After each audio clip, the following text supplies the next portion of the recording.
মাঝে মাঝে যখন বরের সাথে খুব অশান্তি হয়, ঝামেলা হয়, বারবার বলে সবাই মরে যায় তুই মরতে পারিস না, বহুবার বলে, তখন ভাবি যে না, বলছে খুব খারাপ লাগে, মরার চিন্তাটাও মাথায় নিয়ে নিই যে মরে যাব।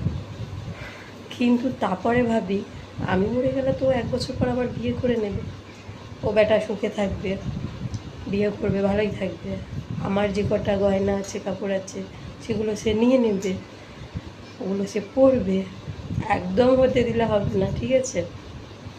বরের ও যা করবে তার ডবল করতে হবে, হাড় খাবো, মাংস খাবো, মাথাটাও চিবিয়ে চিবিয়ে খাবো, ঠিক আছে? আমাকে যেরকম করবে তার ডবলটা করবে না। আমি আমার নিয়ে বলছি না, তোমাদেরকেও বলছি সেটাই করবে, ঠিক আছে? বেশি বেশি করে শপিং করবে, পরের পকেট বেশি করে করে খালি করবে, তারপরে হচ্ছে যেটা ইচ্ছা খাবে।